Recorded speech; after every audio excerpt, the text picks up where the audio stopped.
That's what love of country calls for.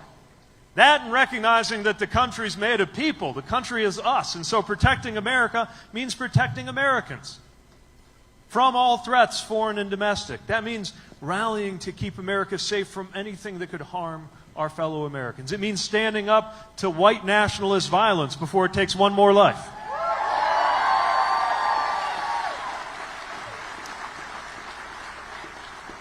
It means recognizing that climate disruption is a security threat to the well-being of this country and to a new generation.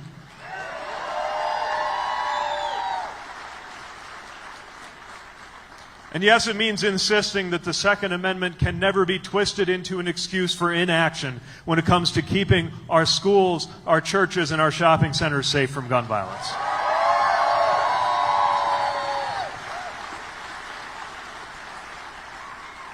That shouldn't be a partisan issue, but if one party doesn't want to take it seriously, we're the ones who will.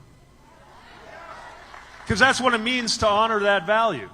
Family ought to be a value that we can all rally around. But I don't mean invoking family values to tell some families that they're less than.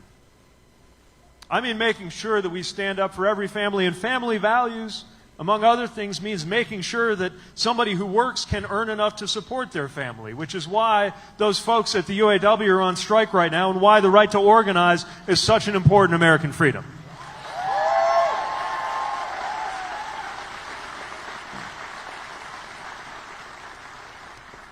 And speaking of freedom, freedom is a value that shouldn't belong to one political party either. That means remembering that there's more to freedom than just cutting taxes and regulations. There's more to freedom than Amazon's freedom to not have to pay any federal income taxes like happened last year. I'm talking about real American freedoms. And yes, sometimes that does mean getting government out of the way. For example, I believe government should not be in the business of dictating to women what to do with their bodies and their reproductive health.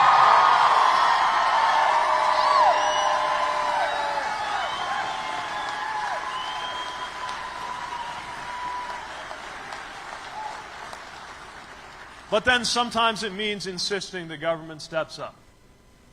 For example, we expect that government, not big or small government, but good government, step up to ensure that health care is a right in this country, because you're not free if you don't have health care.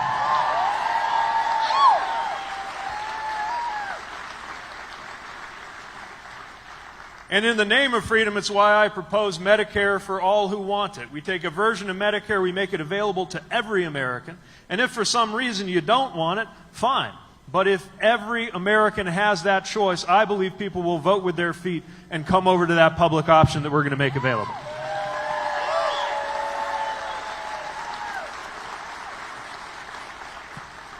So you see, these values could be something that we could engage an American majority to support. But that means having a presidency that is committed to uniting us. Now, of course, before we get to that presidency, we got to win. It is very, very important that we win. So I want to make sure you picture the kind of nominee that I would be for this party. Because, look, we know what their playbook's going to be. They're going to say socialism this, socialism that, no matter what we do. Just remember that if I'm your nominee, they'll be trying to make that argument about somebody who came from the private sector and partnered with the private sector in the city of South Bend to grow our economy and make sure that economic growth went to workers too.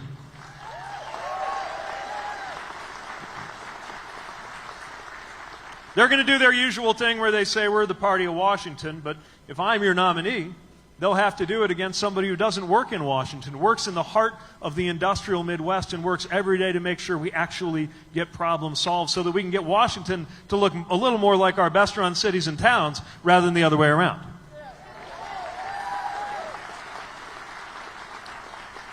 And when I'm your nominee, the president's going to do his usual chest-thumping, throw himself a military parade, and talk tough. But when I'm your nominee, he'll have to do that in the face of an American war veteran who is happy to have a debate about who would make a better commander-in-chief.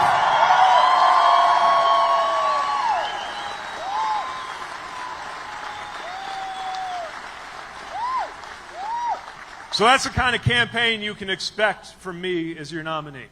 And here's the kind of presidency you can expect.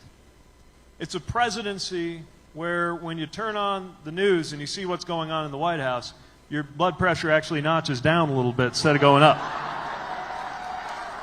I think that'd be good for all of us. You can expect a president who will deliver on priorities like health care and make sure that we do it in a way that brings everyone forward. And by the way, when it comes to health, that means breaking the silence on mental health and addiction and seeing to it that mental health is treated just as readily as physical health, because it affects all of us.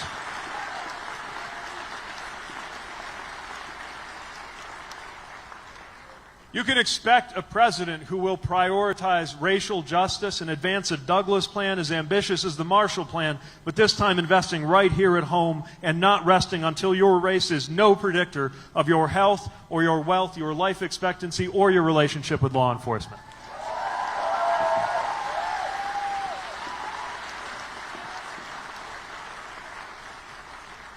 You can expect a president who recognizes that personnel is policy, that appointments matter, which is why you will get an attorney general who understands that she or he is the attorney for the American people, not for the American president.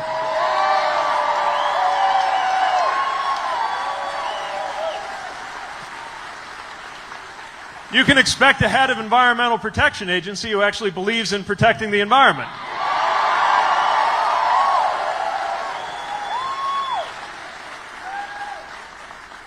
You can expect a Secretary of the Interior who is committed to protecting public lands, not auctioning them off and exploring oil and gas drilling on them.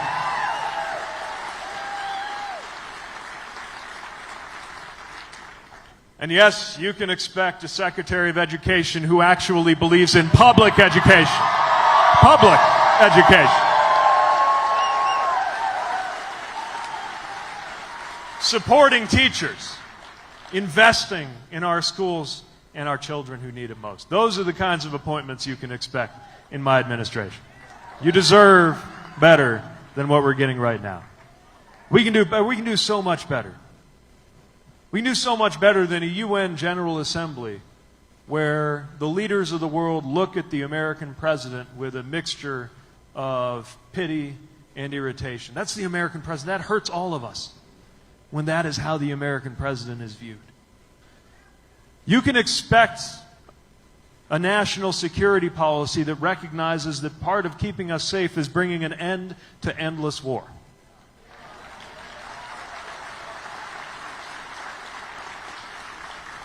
And a commitment to ensuring that every American is part of the future, which is why I believe we need a program to create 1 million paid voluntary service opportunities for the American people every year, to knit the American people back into a common project.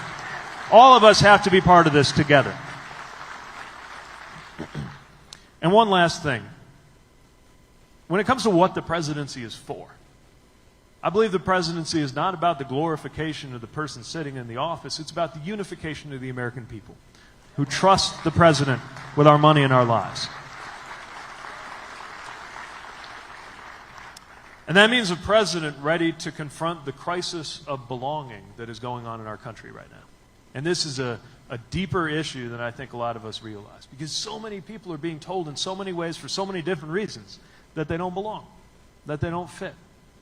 And it can be over anything. It can be over race or gender, disability, or identity, or sexual orientation, or just where you fit in the economy. But this is something that all of us are feeling in different ways and for different reasons, and a good president can do something about that.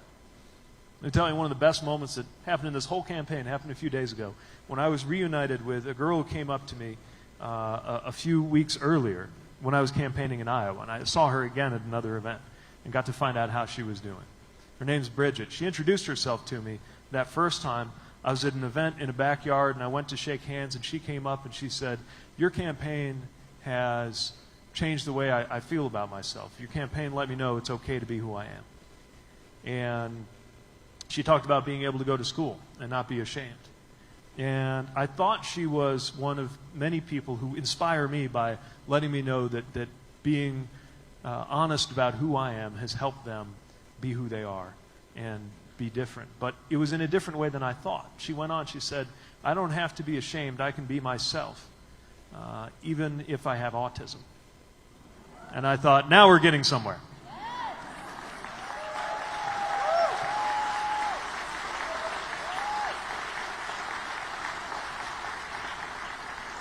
Because the future of the American project depends on us making sure that everybody understands how they fit.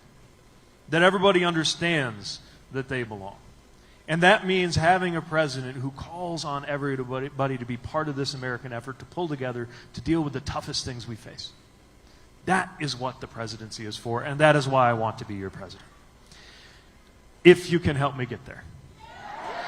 It looks like you're there.